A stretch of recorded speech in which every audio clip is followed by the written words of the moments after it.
Hi, my name is Jason, and this is my story, a story that might inspire you. He stood in the hallway of an apartment that no longer belonged to him, holding a cardboard box that contained the summary of a decade. Old notebooks, a cracked watch, 2 shirts folded without care, and a photograph he had forgotten existed.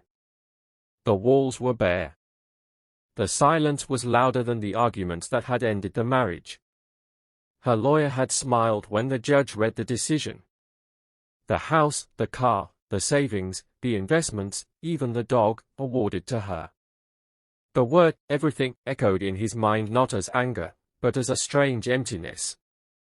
When the gavel fell, it felt less like a defeat and more like the closing of a door that had never fully opened. His name was Aaron Hale. To the court, he was just another man who had lost. To the world outside, he would soon become invisible. The marriage had begun the way most hopeful things do, with belief. Aaron was not rich when he met Claire. He was ambitious, disciplined, and unremarkable to those who measured worth by immediate shine. He believed in delayed gratification, in building slowly, in honoring promises even when no one was watching. Claire loved that about him once. Or at least she said she did. In the early years, they lived in a small rented place with a leaky faucet and a window that refused to close properly. Aaron worked long hours, studying at night, building skills no one applauded. Claire dreamed out loud. She wanted comfort, admiration, certainty. Aaron promised her all three, not knowing how expensive certainty could become. Success came quietly. A promotion here. A profitable project there. Aaron never celebrated loudly. He reinvested. He learned. He built. When the house was bought, it was in both their names. When the accounts grew, he trusted without counting. Love, he believed, was a contract stronger than paperwork. But people change when comfort arrives before character. Claire changed first. The patience she once praised became something she mocked. His long hours, once necessary, became neglect. His silence, once thoughtful, became weakness. And when admiration from strangers replaced respect at home, she leaned toward the noise. The affair was not dramatic. No hotel confrontations. No screaming matches. Just patterns Aaron noticed too late, late nights explained poorly, sudden secrecy, the way her phone was always face down. When he asked, she accused him of control. When he waited, she accused him of indifference. By the time the truth arrived, it felt almost procedural. The divorce was efficient. Brutal, but efficient. She had prepared. He had not.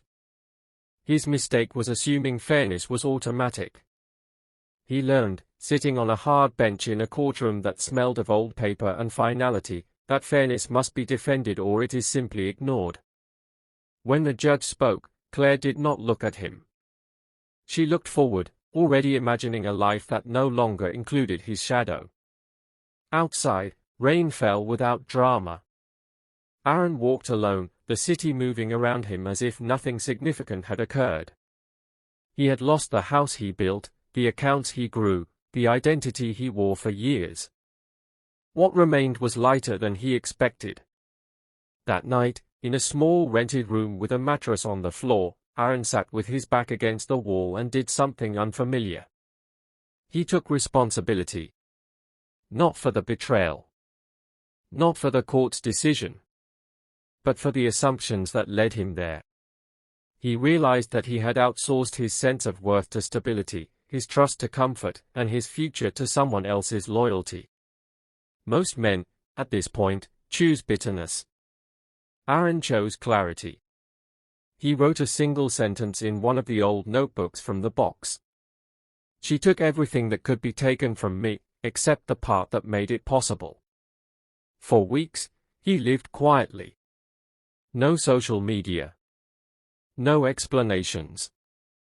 No attempts to correct the narrative. People assumed he was broken. He let them. What no one saw was the discipline returning sharper than before. Mornings began before sunrise. Physical training first, not to punish the body, but to remind it who was in command. Then study. Then work. Aaron had accepted a lower-paying role that gave him time to learn, to build systems, to think without interruption. He was no longer funding a lifestyle. He was investing in a future. Claire, meanwhile, enjoyed the rewards of victory. The house felt larger without Aaron's books stacked in corners. The accounts gave her the freedom she believed she deserved. Friends congratulated her courage. She told the story often, refining it each time. In her version, Aaron was distant, cold, emotionally unavailable. She did not mention the nights he stayed awake planning stability. She did not mention the risks he absorbed so she could feel safe. And she did not realize what else she had taken. She had taken responsibility. Aaron no longer had to maintain an image, protect feelings, or negotiate his ambition down to something palatable.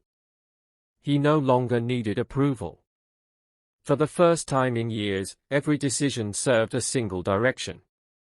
Progress accelerated when friction disappeared. Months passed. Aaron's skills compounded. He built quietly, consulting, advising, creating value behind the scenes. He chose problems others avoided. He listened more than he spoke. When opportunities appeared, he was prepared. The revenge was not loud. It was structural. While Claire spent, Aaron built. While she maintained appearances, he developed leverage. While she lived in what had been won, he focused on what could not be taken again. One evening, he revisited the notebook and added another line. Power is not what you keep. It is what keeps growing after loss. He did not hate her. Hate requires attention, and his attention was now expensive. What he felt instead was distance, the kind that allows perspective. Years passed quietly. Aaron redesigned his life from first principles, focusing on ownership, leverage, and systems that did not depend on him alone. 3 businesses he advised eventually converged into a single efficient machine. He avoided publicity, declined recognition, and let others occupy the visible roles. Money followed, but control mattered more. Claire's life moved in the opposite direction. What once felt effortless now demanded maintenance. Advisors replaced instincts. Decisions felt heavier. Slowly, she realized that ease had never been accidental. They met again years later at a private event. No anger passed between them. No victory. Just recognition. She asked how he was. He said he was aligned. The word stayed with her. Only later did she understand. The invisible infrastructure she relied on now belonged to a system Aaron had helped shape. He was not targeting her. He was simply no longer absorbing volatility on her behalf. She reached out once, carefully. He declined, politely. Without explanation. The refusal clarified everything. Aaron faced one final test when he was offered the chance to dominate completely. The move would have been clean and devastating. He chose restraint. Power without discipline, he knew, always corrupts. He turned his attention toward mentoring others who were rebuilding after failure. His influence multiplied quietly. Not through noise, but through clarity. Claire rebuilt too, though without the momentum she once took for granted. Growth came, but some doors never reopened. She accepted that. Years later, when asked whether she had taken everything from him, Aaron answered simply. She had taken what he built for 2 people. What she did not realize was that the builder was the asset. She had taken possession. He had kept capability. and capability, once understood, cannot be taken again. If you found my story inspiring, make sure to like, comment, and subscribe for more motivational stories. Thank you for watching.